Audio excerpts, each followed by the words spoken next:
Estamos aquí. Nos hemos juntado y nos hemos destinado este tiempo de actividad porque los compañeros vinieron de muy lejos. Es un lujo tenerlos. Y la verdad que tenemos la oportunidad de escuchar en primera persona las realidades de lo que se está viviendo en general en América, ¿no? No solamente en América Latina. Pero bueno, en este caso tenemos a Flavia, que ya sabéis que es de Argentina, Héctor de Chile y Julia de Colombia, que nos van a contar, y va a ser una introducción, pero hemos hablado bastante de lo que está pasando allí, entonces no quiero robarles más tiempo porque tenemos muy poco. Si les parece, les voy a pasar para que puedan hablar un poquito más ellas, ¿sí? Me parece que corresponde que la situación es complicada. Bueno, cuando nos envió Nora la solicitud de este espacio, como la invitación al espacio, ella decía que habláramos 3 minutos de la situación política del país. Eso me parece... Igualmente me parece como lo más difícil del mundo explicar qué pasa en Colombia en 3 minutos o incluso en 5, pero lo voy a intentar. Igual ahorita nos decía Nora que lo enfocáramos más como en esta situación política, digamos, de coyuntura internacional, de giro a la derecha, por decirlo de alguna forma. Yo voy a empezar por ahí, como que en Colombia realmente no hay ningún giro a la derecha porque nunca ha habido nada que no sea derecha. Colombia es un país tremendamente conservador políticamente, socialmente también, aunque de pronto no tanto, pero nunca ha habido ningún gobierno de izquierda, ni de centro izquierda, ni de centro en la historia de Colombia. Siempre que ha habido algún intento de propuesta política con posibilidades de llegar al poder de izquierda, pues ha sido asesinados los líderes, exterminado el movimiento, y eso marca pues en gran medida la evolución del país, ¿no? Colombia es un país conservador, con una política de derecha, neoliberal y totalmente influenciada por Estados Unidos. Es como el embajador de Estados Unidos en América Latina, es claramente Colombia. Actualmente, de hecho, digamos que la mayor votación de la izquierda en la historia de Colombia fue la última elección presidencial, que la segunda vuelta fue entre Iván Duque del uribismo y Gustavo Petro. Petro es un señor que él fue guerrillero de un movimiento que se llamaba el M-19 de los años 80, una guerrilla muy urbana, muy poco convencional. Después fue alcalde de Bogotá durante del 2013 a 2015, 2012 a 2015, y después se lanzó a la presidencia. Y sacó más de 8 millones de votos en segunda vuelta y es históricamente la mayor votación de un candidato de izquierda. También en cierta forma se dice que las últimas elecciones que hubo a final del año pasado, en octubre, que fueron municipales y departamentales, pues fue más como que la izquierda está ganando considerablemente en voto. Yo no sé si decir una forma tan radical, porque uno de los partidos pues que tiene una mayor votación o que claramente se está afianzando con una votación importante, por ejemplo en Bogotá, es un partido que se llama Alianza Verde, que es una mezcla de todo tipo de cosas, y uno se encuentra en Alianza Verde gente totalmente neoliberal y gente con una agenda muy social.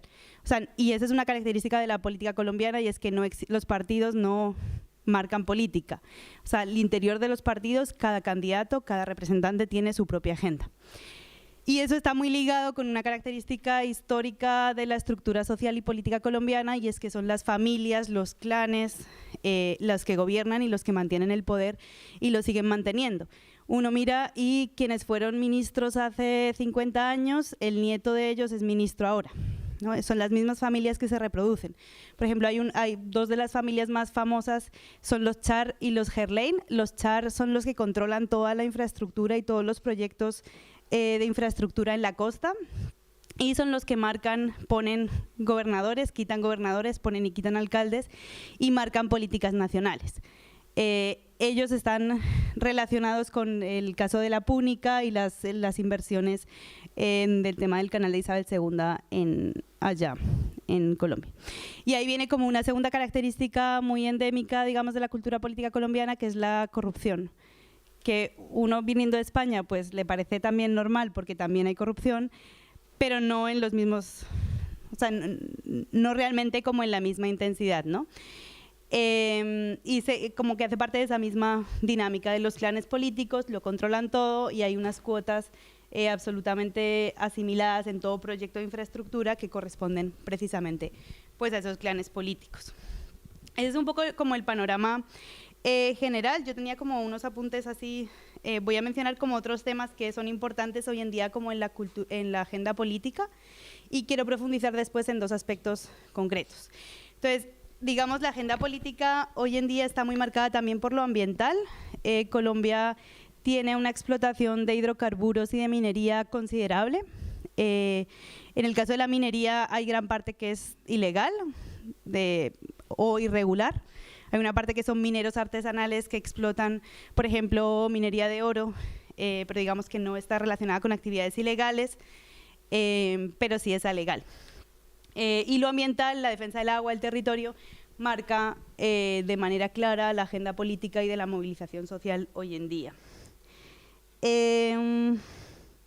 Otro tema que en estos días está como muy de actualidad es el tema del aborto y en esa lógica del conservadurismo social y político en Colombia desde el año 2006 es legal el aborto en los tres causales que existen en todo lado, donde son legales.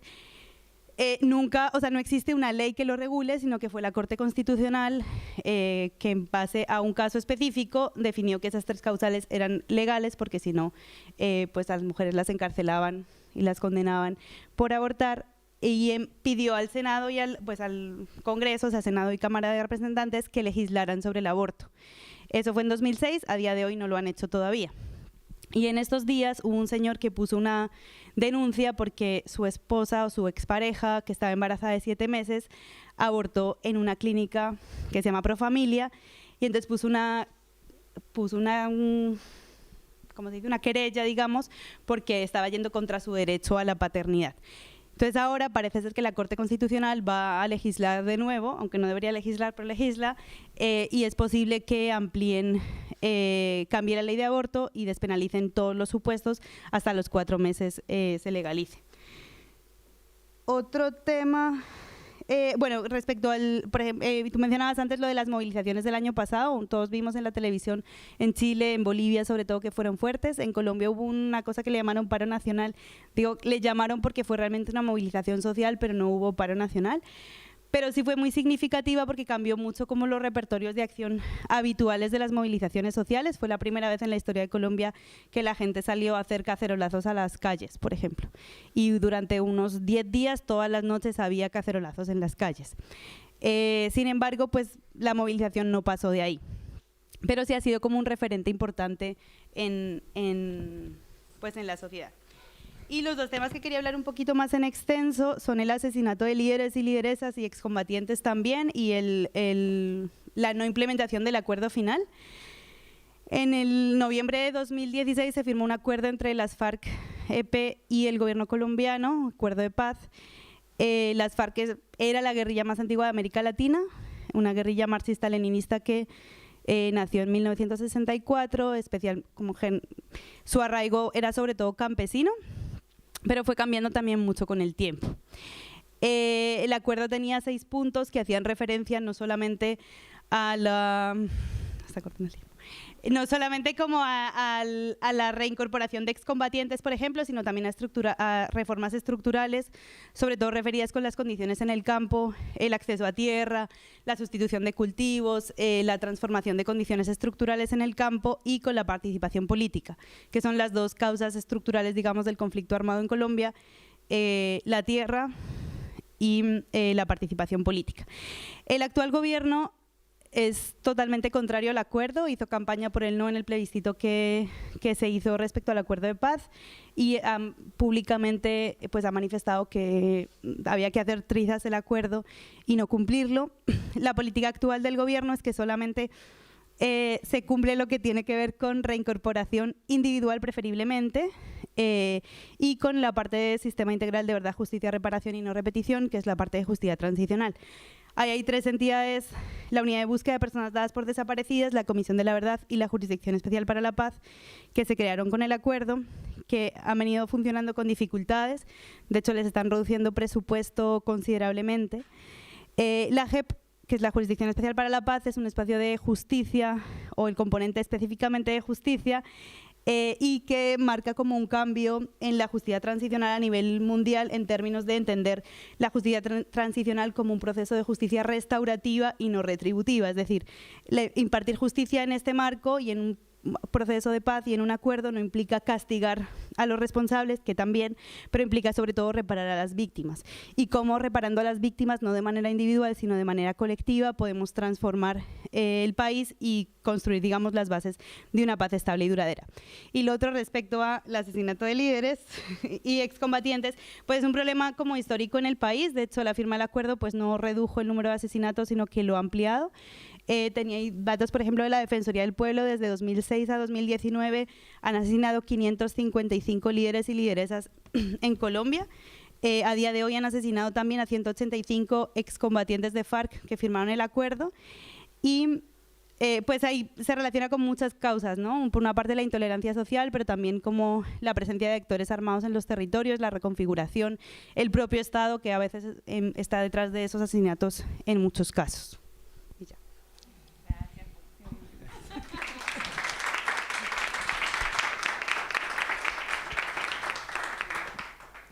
Voy a tratar también de hacerlo lo más breve posible y soy bueno para enrollarme bastante, entonces lo siento si me paso, voy a hacer...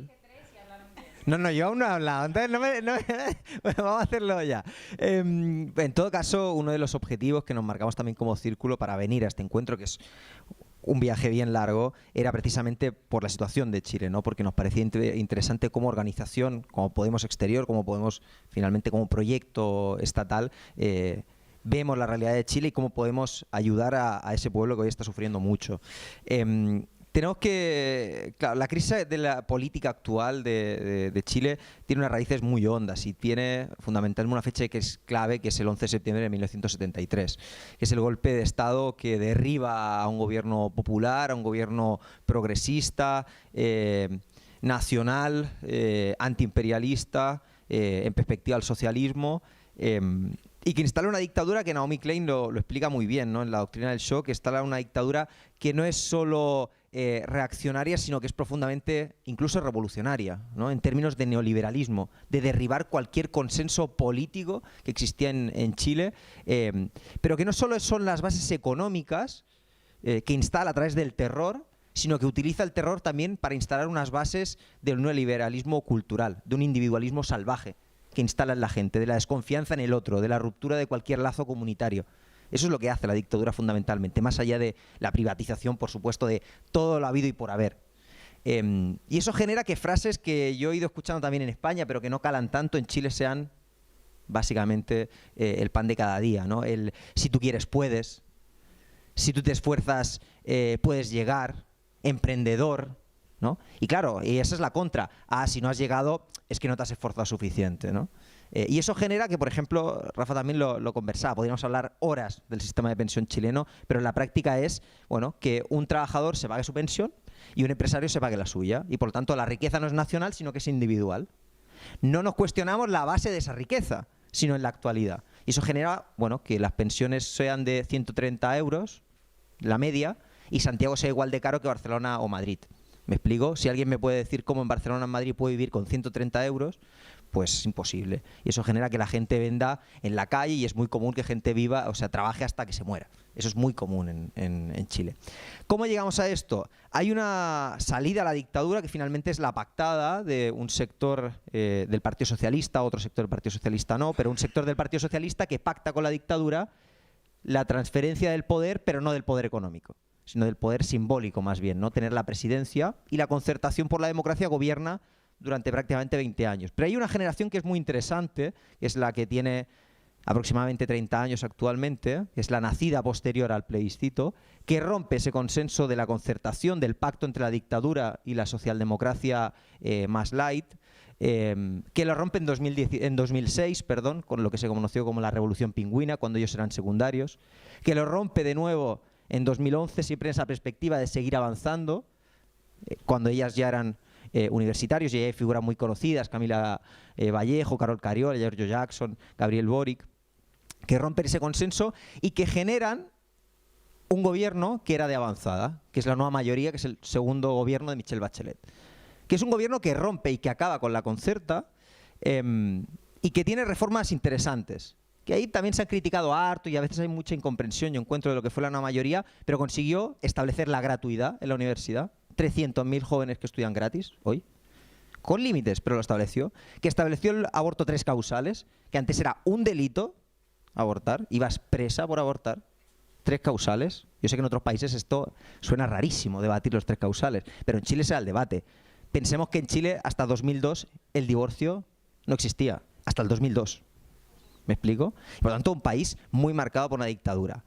Sin embargo, y es el análisis que nosotros hacemos como Podemos o Comunidad Podemos en Chile, es que Bachelet era la cara amable de lo que ya se pedía hacía mucho tiempo.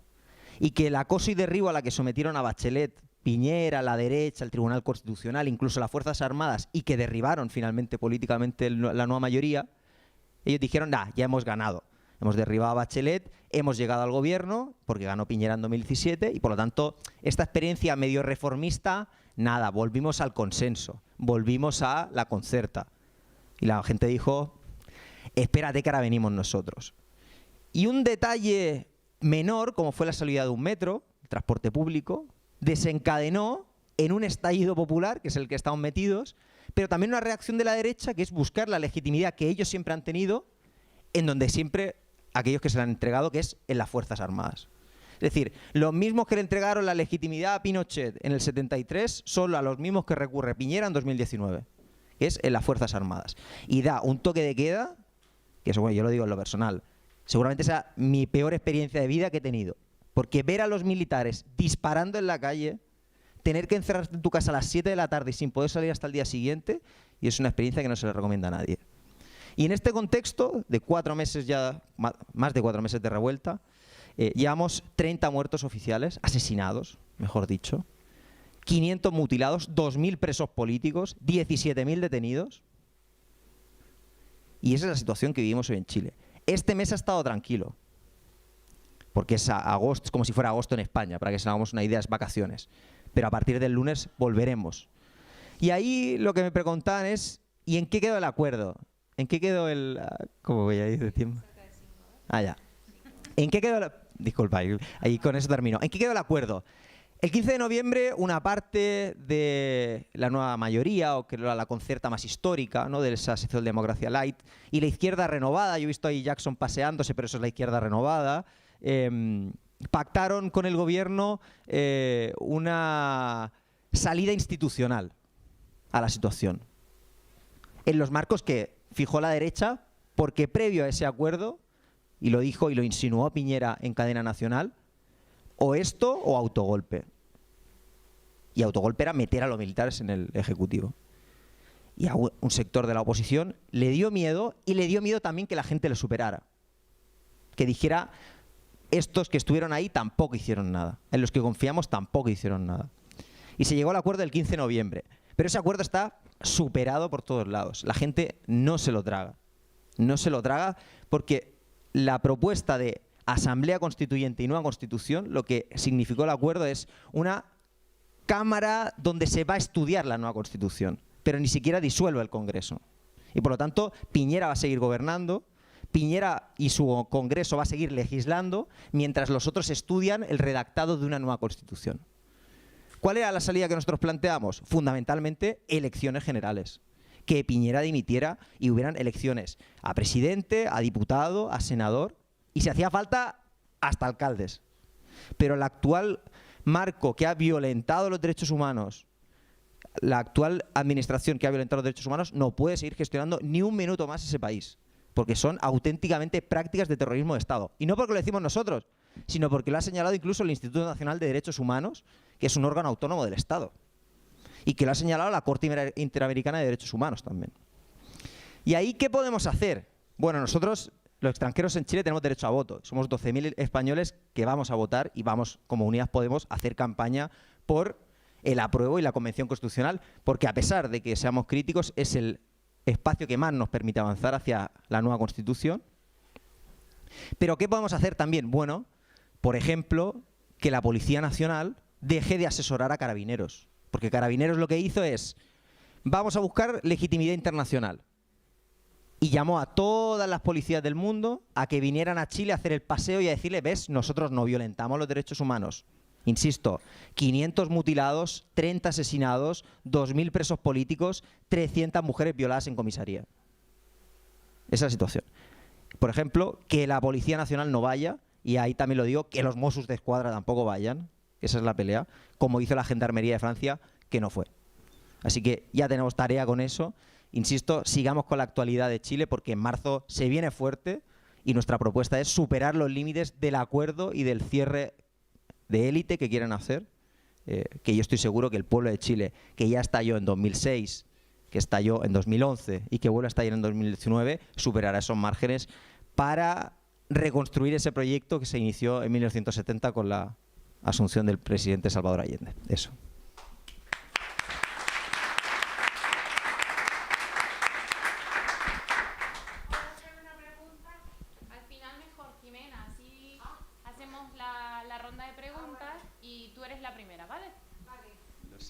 Bueno, ¿qué decir de Argentina? Bueno, Argentina es un país que es admirable porque se ha caído tantas veces, lo han tirado tantas veces, tantos procesos, desde la colonia hasta los últimos 100 años, donde tuvimos muchas dictaduras en Argentina. La más conocida es la última, la del 76. Esa es la más conocida, porque bueno, fue también la más trágica. Y después, bueno, nos levantamos del 2001, nos levantamos de una gran crisis económica gracias a Néstor Kirchner y Cristina Kirchner, debo decirlo. Y bueno, después llegó Macri, que llegó por mandato popular, donde la única forma en la que se explica cómo, después de 12 años de un proyecto pensado para las mayorías populares, gozado por las mayorías populares, ¿cómo es que se llega de eso a un Macri? Bueno, la realidad es que entendemos que los medios de comunicación ahí tuvieron un rol fundamental, desde ya que hubo errores también del gobierno de Cristina, pero ningún error que se haya podido cometer en su gestión, ninguno se puede asimilar a los desastres que terminó produciendo Macri en tan solo 4 años. Por mencionar algunas cosas, una de las primeras medidas, la primera medida económica que toma Macri, que es asumió el 10 de diciembre y al 11 de diciembre lo que hizo fue quitarle las retenciones al campo, o sea, quitarle impuestos básicamente al sector agrario, que es la oligarquía terrateniente histórica de Argentina. Le sacó impuestos al champán, impuestos a los autos de lujo, sacó impuestos de sus amigos y de gente como uno. Bueno, después, al mes siguiente, en enero, mete presa a Milagro Sala. Milagro Sala es una dirigente social aborigen. A mí me gusta decir aborigen, algunos me retan, me dicen, no, es indígena. Yo digo que indígena no es, porque no vivimos en la India. Es aborigen, pero bueno. En fin, y como ella se quiera también autopercibir. Bueno, ella es una dirigente que sigue presa hasta el día de hoy, donde, bueno, la carátula se le inventaron un montón de cosas que no se pudieron probar y, bueno, finalmente la termina metiendo presa por arrojarle huevos al gobernador de Jujuy, que ni siquiera ella fue a arrojarle huevos. Digamos, bueno, la carátula básicamente era de instigación contra el Estado jujeño, básicamente. La realidad es que esta mujer, en la provincia de Jujuy, tienen 3 fuentes laborales. La primera, la principal, es el Estado. La segunda, Ledesma, que es una empresa azucarera que ha sido cómplice de la dictadura, aportando incluso las propias camionetas de esta empresa para secuestrar y torturar gente. Y la tercera fuente de trabajo de esta provincia era las cooperativas de trabajo de la Tupac Amaru, que era esta organización que dirigía Milagro Sala. Milagro Sala, dirigenta, una de las dirigentes máximas de lo que fue de lo que es el movimiento kirchnerista. Primera medida, sacarle impuestos a los ricos. Segunda medida, meter presa a una dirigente social. Tercera medida que toma Mauricio, dejar en libertad a los genocidas. Y ahí todo se fue por los aires. La gente salió masivamente a las calles. Yo no me podía mover no de una esquina a la otra. No podía hacer 3 pasos porque se llenó de gente. Hay cosas que han intentado hacer en el gobierno de Macri que no han podido, como por ejemplo tocar lo que son los derechos humanos. Hay una conciencia muy fuerte, muy arraigada, que intentaron hacerlo, pero que no pudieron. Y así también intentaron meter presa a Cristina y tampoco pudieron.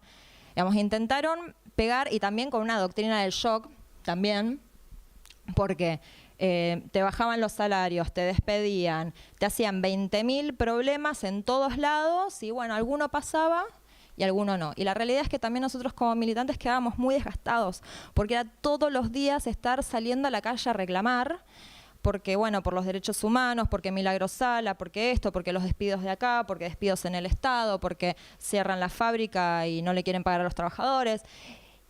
Y terminábamos muy angustiados y muy desmotivados, pero la realidad es que lo que nos mantuvo también fue que, primero que existió, que el gobierno de Néstor y de Cristina, con una mejora social para el país, eso existió. O sea, no es una utopía, ¿no? Porque a veces pasa que uno piensa cómo sería el mejor modelo de país, pero que nunca lo tuvo. Entonces uno milita desde la utopía para alcanzar esa mejora. La realidad es que en Argentina tuvimos una mejora que yo ni pensaba. no pensaba que iba a vivir todo lo que terminó sucediendo. Digo, yo crecí con que los militares estaban en la calle. Caminaban los genocidas como si nada, y yo pensaba que esa gente tenía impunidad para siempre. Y vino un gobierno y dijo, no, los delitos de lesa humanidad son imprescriptibles, juicio con abogados, con todas las de la ley, pero los genocidas en la cárcel. Y creo que esta cuestión de, bueno, nosotros ya hemos tenido un gobierno popular, ya hemos tenido un gobierno de mejorías sociales. No van a poder derribarnos. Y teniendo la presencia de Cristina, que bueno, tampoco fue la realidad que terminó sucediendo en Brasil. Yo pensaba en cómo estaríamos nosotros si la tocaran a Cristina, y la verdad que pienso que debe ser algo terrible para los compañeros y las compañeras de Brasil. Bueno, cerrando, la hemos pasado muy mal, pero Cristina se presentó a elecciones, eligió un candidato presidencial, ella fue como vice, y no podemos negar que fue una estrategia brillante, que no la vimos venir en ningún momento y que terminó resultando, porque se votó, se ganó las elecciones, se cambió de gobierno. Y bueno, ahora estamos esperando a ver qué es lo que pasa, porque Alberto asumió el 10 de diciembre recién, y la política en Argentina empieza el 1 de marzo. Así que ahí con la apertura del Congreso, hay que ver qué es lo que dice Alberto, como en esta apertura de sesiones. Yo no sé cómo será en otros países, pero en Argentina, cuando vos ves la apertura del Congreso, te das cuenta de toda la línea que va a tener ese gobierno en adelante. Entonces, bueno, estamos muy expectantes, estamos muy esperanzados. Creemos que si Cristina eligió a Alberto como presidente es por algo, porque es Cristina, digamos. no soy yo. Entonces mantenemos esa fe en la conducción, que no es una fe ciega, no es porque Cristina lo dice, hay que hacerlo, pero la realidad es que ha demostrado ser la mejor conducción de los últimos, desde que se recuperó la democracia, para no herir susceptibilidades. Y bueno, y ahora hay que ver cómo nos acomodamos. También es raro para nosotros, teniendo en cuenta que bueno, Alberto lo conocíamos, él fue parte del gobierno de Néstor, pero bueno, después se alejó de Cristina y estamos como conociendo, ¿no? Nos estamos viendo. Pero sí creo que cualquier cosa era mejor que lo que estábamos viviendo con Mauricio Macri. Y creo también que de cara a futuro, tener un gobierno progresista en Argentina y tener un gobierno progresista con las características del gobierno progresista de Argentina y con las características del gobierno progresista de España, creo que es una oportunidad histórica que tenemos que aprovechar y que desde el Círculo de Buenos Aires vamos a presionar todo lo que tengamos que presionar, porque nosotros los votamos a ellos para que ellos nos representen, así que nos tienen que representar. Y recordarles de paso, ¿no? Porque los votamos a ellos y no a otros. Y creo que en ese sentido podemos avanzar, perdonen que sea tan reiterativa con esto, pero tenemos que avanzar con las querellas, con la querella argentina contra los crímenes de franquismo, y me parece que esta es la oportunidad histórica más óptima que hemos tenido para poder hacerlo. Gracias.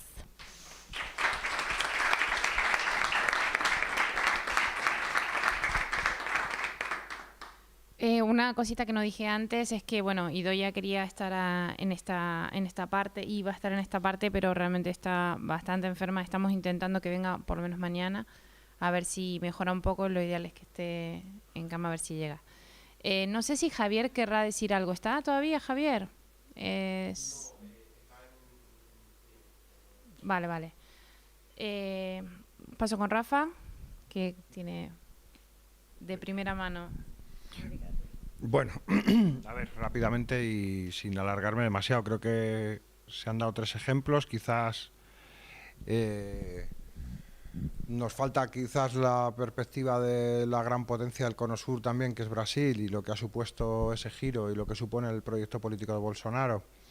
Y luego quizás también lo que ha supuesto como un giro a la derecha, como una lógica política que además yo invito a estudiar, porque hay muchas cosas que cuando vemos la realidad política española y vemos las líneas de discurso en España, si analizamos lo que ha hecho y las líneas de discurso y las cosas que ha ido haciendo Bolsonaro en el último tiempo, vamos a encontrar algunas cosas muy parecidas, porque responden a matrices parecidas.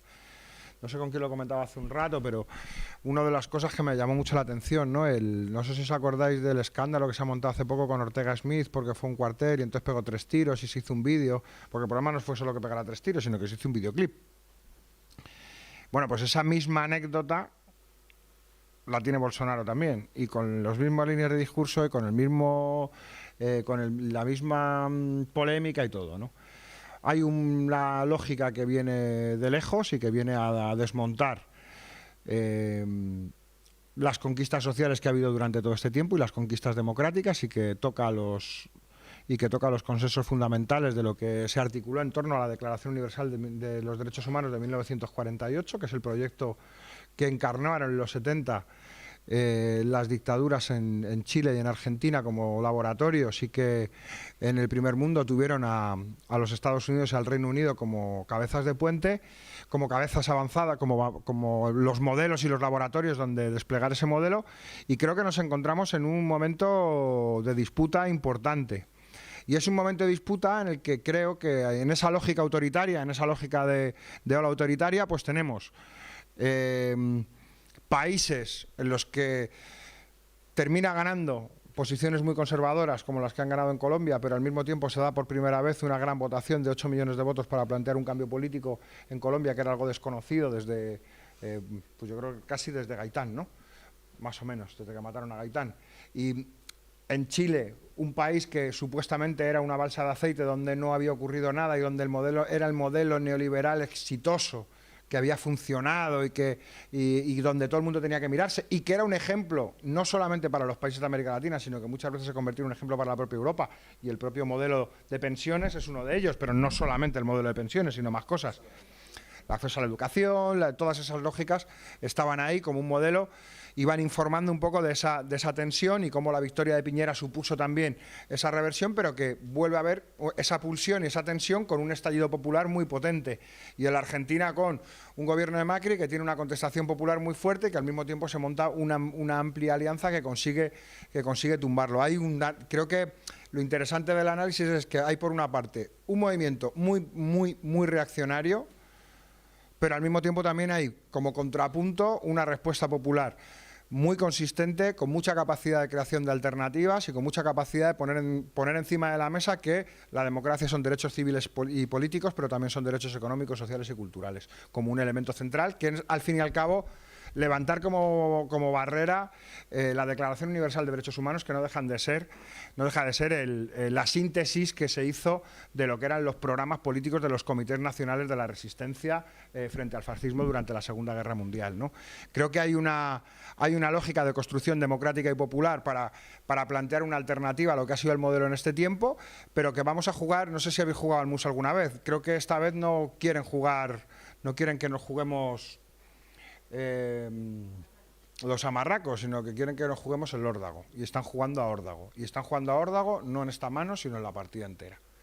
Y creo que tenemos que ser capaces de intentar dar otra visión de América Latina de la que nos están vendiendo, que hay otras realidades que están ocurriendo en la América Latina, que precisamente poder entender América Latina en su conjunto como proceso nos daría muchas más luces, qué es lo que está ocurriendo, cuál es la tensión de cómo ha sido posible que haya ganado Morena en México, cuál es la tensión que está viendo en el conjunto del continente y cuál está viendo también que no solamente hila el continente, sino que hila a nivel internacional, porque en Europa está teniendo sus reflejos, pero es que en la India está teniendo sus reflejos también, un movimiento reaccionario brutal que es inconcebible hace 10 años, si nos lo hubieran dicho quizás no hubiera sido difícil que pudiéramos entender que se llegara hasta ahí, ¿no?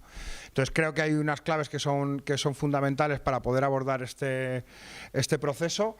Y me parece que el trabajo que se está haciendo en los países de América Latina, donde tenemos organización, va a ser clave durante ese tiempo también para mantenernos frescos con la información y para estar sobre el propio territorio viendo las cosas que ocurren, porque muchas cosas no saldrán en los medios de comunicación, y si esos puentes pueden ser útiles, usémoslos también, que yo creo que nos pueden servir, pero sobre todo que hay que empezar a pensar en una lógica internacional de articulación de las fuerzas democráticas y populares para enfrentar la ola reaccionaria. Y que además, lo que comentaba al principio de la intervención esta tarde, ¿no?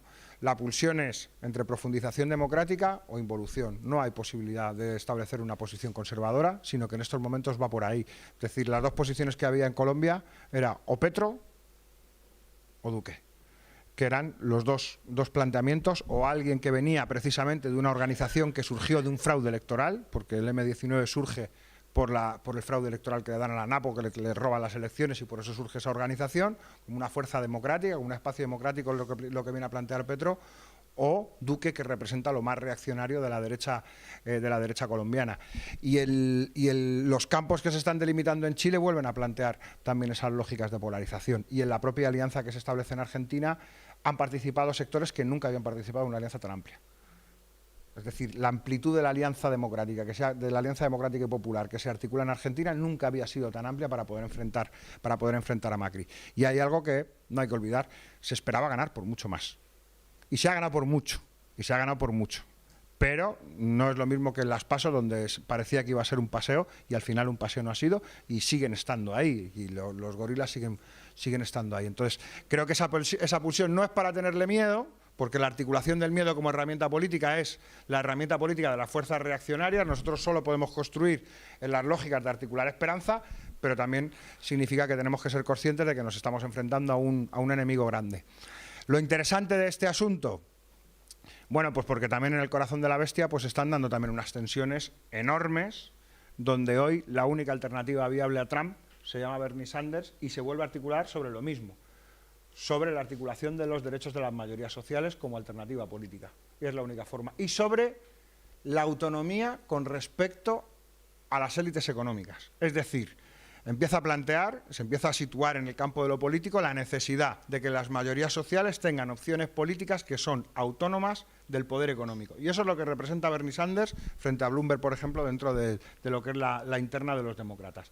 Eso cada vez se está viendo más a nivel político y creo que en esa ola estamos nosotros y nosotras también, desde Unidas Podemos, salvando las distancias, viendo las diferencias, pero creo que todos estos procesos nos van a ayudar mucho para entender los retos que tenemos por delante en España, en Europa y en el mundo. Así que gracias por las aportaciones que me resultan muy útiles. Vale.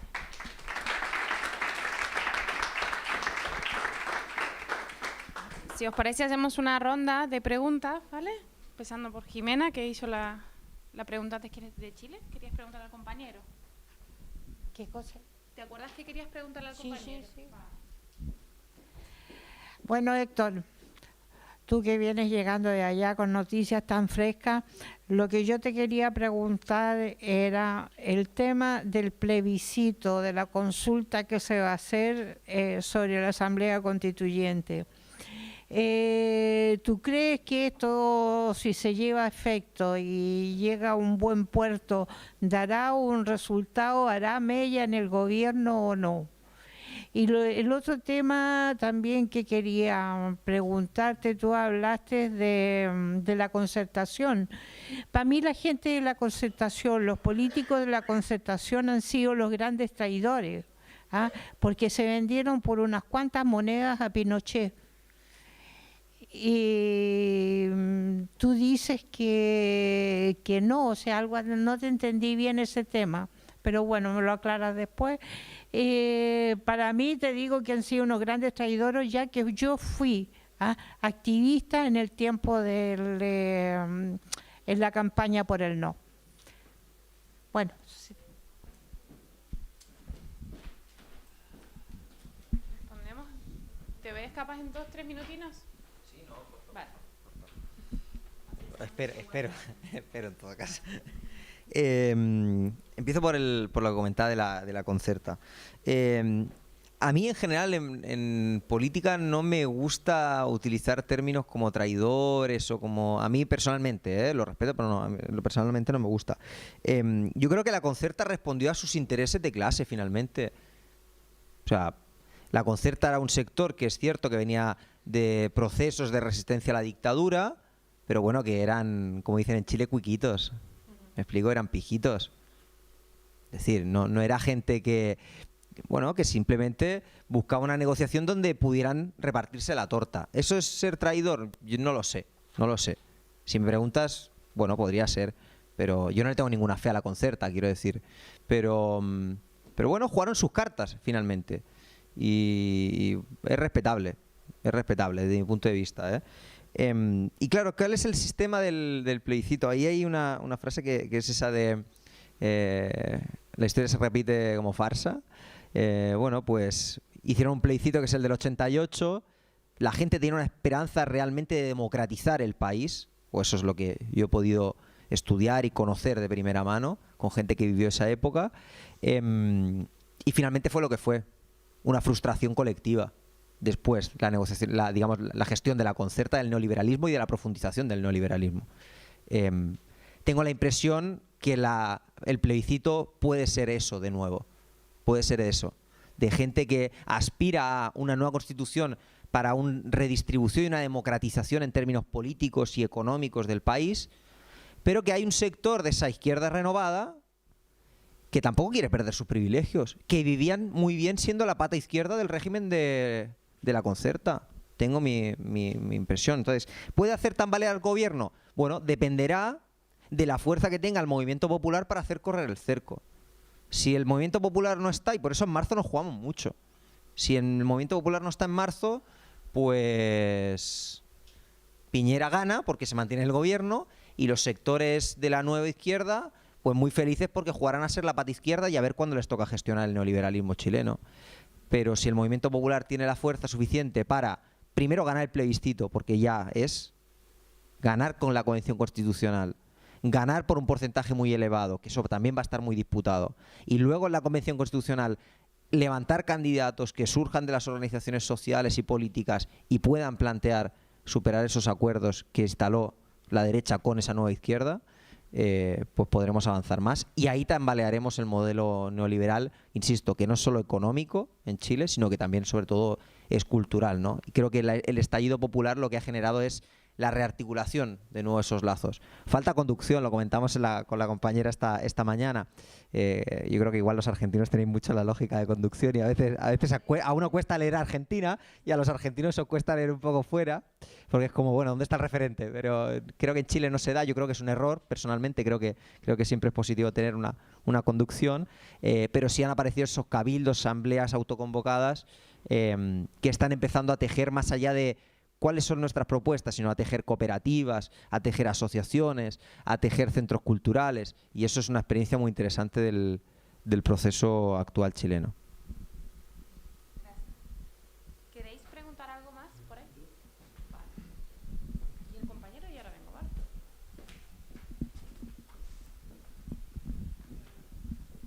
Bueno, concreto, para no quiero extenderme mucho, porque usted dice muchas cosas. Hay países que en América Latina que ahora mismo están en situaciones bastante complicadas, como Haití, apenas se habla, ¿no? Pero bueno, la Argentina, ¿y qué problemas tiene Alberto Fernández con los presos políticos? No los quiere reconocer, ¿no?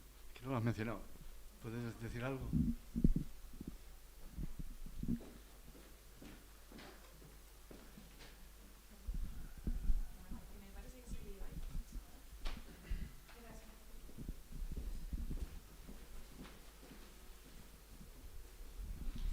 Bueno, yo creo que el tema de los presos políticos, que es algo que venimos arrastrando del gobierno anterior, insisto en que Alberto asumió el 10 de diciembre y que la política comienza en marzo.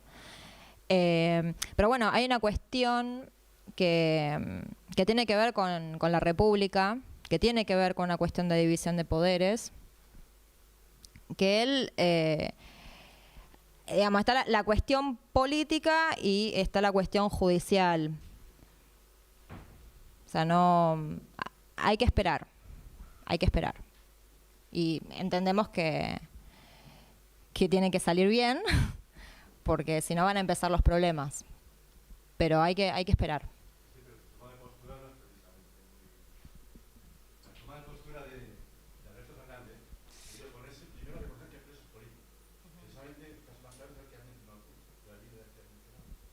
Sí, también tiene que ver con que Alberto Fernández, que no es casualidad, pero es abogado penalista y es muy incisivo con las cuestiones técnicas, judiciales, legislativas, pero bueno, es una cuestión de tiempo, porque la realidad es que tenemos presos políticos y que es una injusticia y que esos presos políticos también apuestan a este gobierno y son parte también de este gran frente de todos.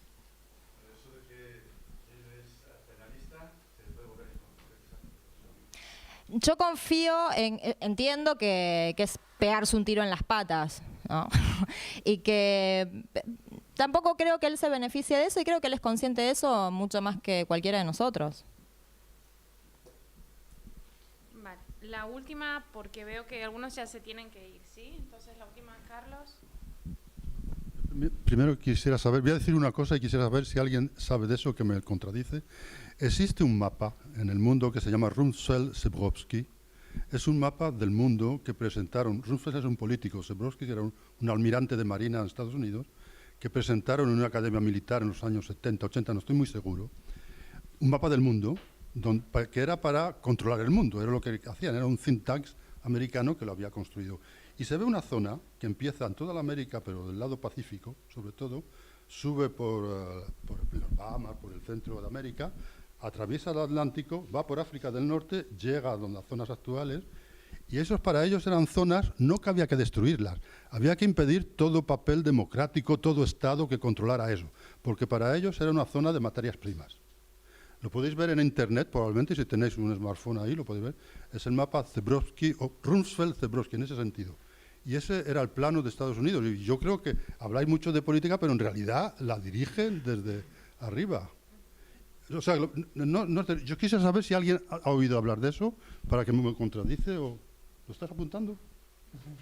Sí, búscalo. Pero el nombre no... ¿Te parece polaco? Pues de Alianza Pacífico. El objetivo era destruir toda organización de Estado. No la gente, necesitamos las materias primas. Era simplemente de que todo funcionara mal, en realidad. Sí, creo que también tenía que ver con esto que mencionaba Rafa de América Latina como un territorio en disputa. ¿Cuándo no lo fuimos?